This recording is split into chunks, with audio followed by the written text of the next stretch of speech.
Hey guys, welcome to Netlink Daily. Today we're going to be...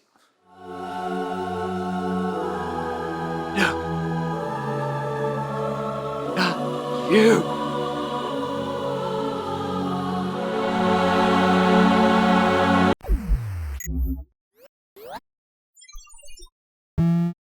Well, guess what? Mobile World Congress happened in Spain on the weekend, and there were a butt-ton of product announcements. It's like a mini CES. So I'm going to take you by the hand and show you the highlights. Come on. Come on, it's fine, no one's looking. Come on. First up, Samsung officially revealed the Samsung Galaxy S7 and S7 Edge. And guess what? It brought back the good stuff from the S5 that they took away in the S6. Namely, the micro SD card slot and waterproofing. The S7 is 5.1 inches, while the new Edge is 5.5 inches. I guess they're skipping the S7 Edge Plus this time. Both phones have 2560 by 1440 AMOLED displays, a Qualcomm Snapdragon 820 inside, 4 gigs of RAM, 5 megapixel selfie cameras, and 12 megapixel rear cameras. That's actually less than the 16 megapixels in the S6, but the S7s are using larger dual pixels and a lower aperture of f1.7, which altogether will allow for better low-light performance and faster autofocusing. Both phones have larger batteries, a 3000 mAh in the S7 and 3600 in the Edge, and an always-on display as well. Also, if you're looking for USB Type-C, stop it. Samsung's still on micro USB 2.0. Don't push them. They'll get there when they're good and ready. Oh, and they also announced a 360-degree camera called the Gear 360, and everyone who pre-orders the S7s gets a free Gear VR. So, that's cool. Alright, over to LG for what is probably a more innovative phone, and for sure a better announcement video. Like, come on. The LG G5 has a slightly smaller 5.3-inch IPS display, which is also always on to show notifications and stuff. Dual rear-facing cameras, one 16-megapixel with a 78-degree field of view, and another 8-megapixel with a 135-degree FOV that will allow you to take super wide-angle shots. Yeah, alright, LG, fair enough. But the coolest part of this phone is that it's modular. The bottom of the phone swaps out so you can not only make fast battery changes, you can attach modules that add extra functionality to the phone. So far, there's an advanced camera module and a 32-bit audio DAC module co-designed by Bang & Olufsen. LG also launched a bunch of accessories they're calling the LG G5's Friends. A VR viewer with its own display that connects to the phone via USB, a 360-degree VR camera, a rolling ball drone, sort of like a Sphero, and a drone controller. Geez, LG, that's a lot of doohickeys. I thought we were just talking about a phone here. Speaking of the phone, it's also got a 2560 by 1440 display, Snapdragon 820, 4 gigs of RAM, 32 gigs of storage with a micro SD card slot as well, and oh, a USB Type-C port. There we go.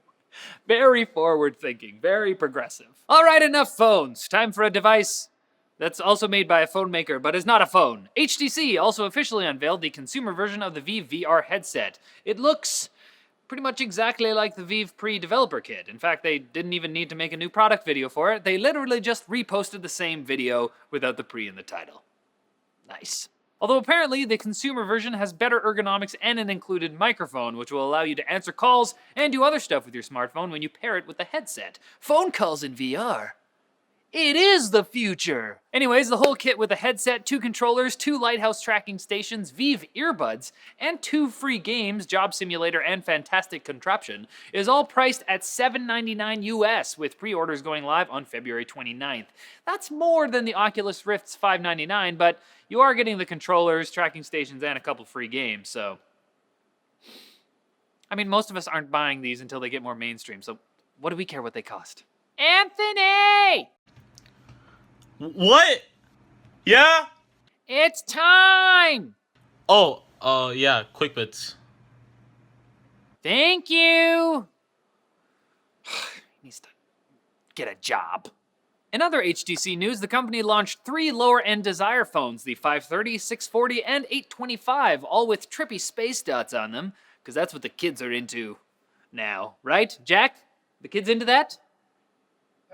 Yeah, exactly. Lenovo also announced less expensive Android phones, the Vibe K5 and K5 Plus, along with new tablets, the Tab 3, 7, 8, and 10. It's like the line is called the Tab 3, and then there's 7, 8, and 10 versions. Anyways, they start at $99 US and go up to $299. But Lenovo didn't stop there, actually. They also unveiled 3 new laptop tablet hybrids, the Yoga 710 and the smaller Yoga 510, along with the Mix 310, a detachable Windows tablet with a keyboard. HP officially revealed the Elite X3, a super badass Windows phone we talked about last week with crazy high specs. Turns out that you can basically use it as a computer via Windows Continuum, but it has a wireless laptop dock that's just a keyboard, screen, and a bunch of ports. It actually runs off the phone, so honestly, this is it. This is Windows Phone's last stand. Godspeed, HP.